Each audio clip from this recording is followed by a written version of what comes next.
हमारे खुदावंद यीशु की अंजील मुक़द्दस मरकज़ के मुताबिक उसका 10वां बाब 46 से 52 आयत तक। उस वक्त यीशु और उसके शागिर्द यरीहो में आए, और जब वो अपने शागिर्दों और बड़े हजूम समेत यरीहो से निकलता था तो तिमाई का बेटा बरतिमाई अंधा बेकारी राह के किनारे बैठा था।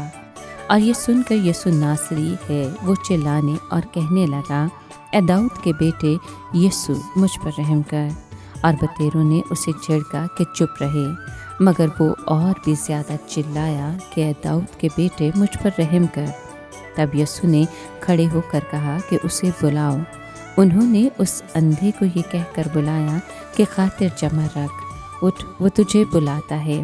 वो अपना कपड़ा फेंक कर उछल पड़ा और यीशु के पास आया। यीशु ने उससे मुखातिब होकर कहा कि तू क्या चाहता है कि मैं तेरे लिए करूं? उस अंधे ने उससे कहा, रबूनी, ये कि मैं बिनाई पाऊं।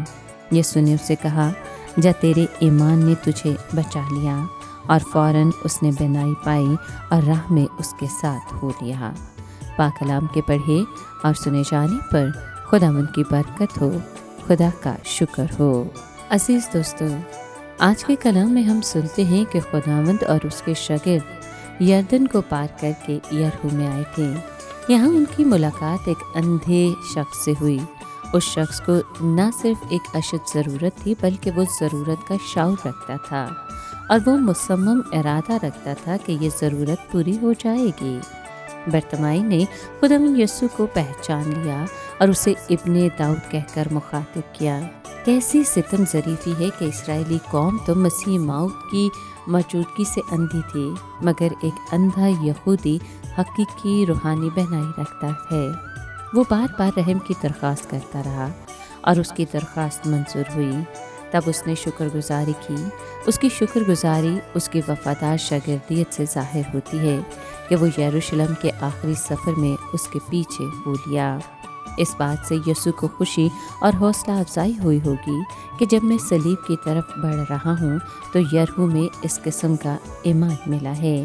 ये बड़ी अच्छी बात है कि उस दिन बरतिमाई ने खुदा को पा लिया, क्योंकि उसके बाद वो कभी वहाँ से ना गुजरा।